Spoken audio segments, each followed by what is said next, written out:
Assalamualaikum warahmatullahi wabarakatuh. Selamat pagi anak-anak, masih terus semangat ya dalam belajar. Baik, untuk pembelajaran seni budaya kelas 8, hari ini kita memasuki bab pertama yaitu tentang menggambar model. Baik, langsung saja kita simak. Apakah yang dimaksud dengan menggambar model? Mungkin ada yang sudah paham atau sudah mengerti. Menggambar model merupakan gambar berdasarkan objek yang telah disiapkan untuk dijadikan model. Objek gambar sendiri dapat berupa benda hidup maupun benda mati. Jadi objeknya bisa manusia, hewan, tumbuhan, ataupun benda-benda yang ada di sekitar kita, benda mati ya. Jadi bisa kita jadikan objek untuk menggambar. Kita lanjut untuk unsur-unsur menggambar model. Di sini ada beberapa. Yang pertama ada bidang, kemudian ada bentuk, ada garis, tekstur, dan gelap terang. Nanti kita bahas satu persatu di belakang. Kita lanjut ke aspek atau prinsip menggambar model, yaitu yang pertama ada objek gambar, ada bahan dan media gambar, kemudian ada proporsi, ada komposisi, kesan ruang, serta ada efek gelap terang. Nanti kita bahas di belakang.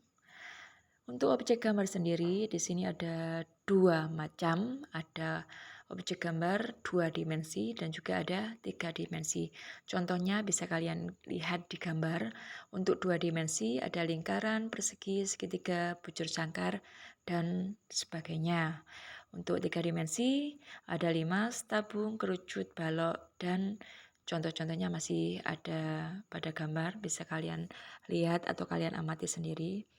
Jadi ada dua dimensi dan 3 dimensi. Baik, kita lanjut. Untuk bahan dan media gambar, di sini ada 2 macam, ada media kering dan media basah. Untuk media kering sendiri, di sini ada pensil, penghapus, crayon, spidol, konte, dan drawing pen. Itu adalah media kering. Untuk media basah sendiri ada beberapa contoh, diantaranya cat air, cat poster, tinta bak, cat minyak, dan ekolin. Ini adalah beberapa media basah dalam menggambar model. Baik, kita lanjut. Di sini selanjutnya ada proporsi.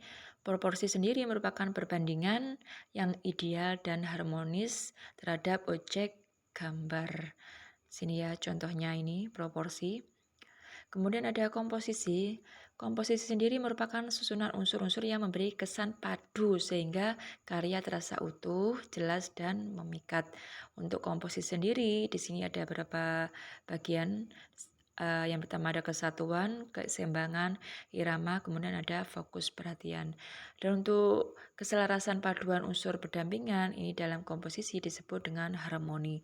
Sedangkan pertentangan paduan unsur disebut dengan kontras. Jadi ada harmoni dan kontras. Baik, kita lanjut. Untuk kesatuan, kesatuan merupakan antar unsur yang tidak terpisah atau berdiri sendiri. Jadi tidak bisa terpisah atau berdiri sendiri. Yang gambar pertama ini contohnya memiliki kesatuan, sedangkan gambar yang kedua ini tidak memiliki kesatuan. Itu contohnya. Baik, kita lanjut. Untuk keseimbangan. Keseimbangan sendiri itu merupakan pengaturan unsur agar tidak berat sebelah atau tidak timpang. Jadi harus seimbang ya. Di sini kita ambil contoh, ini ada objek manusia atau objek makhluk hidup, ini simetris. Yang kedua ini ada objek buah, ini termasuk yang asimetris. Ini beberapa contoh keseimbangan. Baik, kita lanjut untuk irama. Irama merupakan pengulangan unsur-unsur rupa. Dan irama sendiri di sini ada 3 bagian. Yang pertama ada repetitif, kemudian alternatif, dan ada progresif. Untuk repetitif sendiri merupakan kesan yang ditimbulkan dari unsur monoton, jadi sama. Sedangkan alternatif itu kesan gerak muncul karena unsur berselang-seling, jadi tidak monoton lagi. Jadi sudah berselang-seling. Kemudian ada progresif, ini merupakan kesan gerak muncul dari perubahan besar menjadi kecil, kemudian tebal menjadi tipis. Itu adalah contoh-contoh dari beberapa jenis irama. Baik, kita lanjut.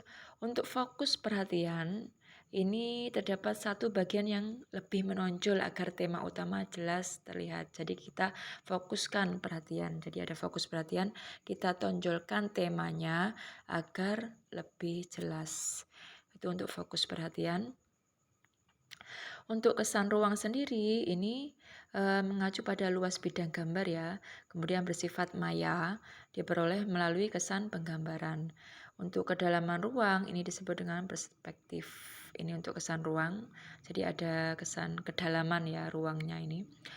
Baik, kita lanjut untuk efek gelap terang. Efek gelap terang sendiri ini berfungsi untuk menggambar benda menjadi kesan 3 dimensi.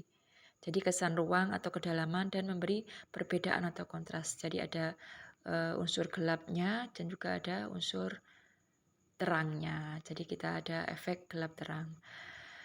Baik, terima kasih. Semoga beberapa penjelasan tentang menggambar model bisa kalian pahami dan mungkin ada yang kurang jelas bisa ditanyakan. Semoga bermanfaat.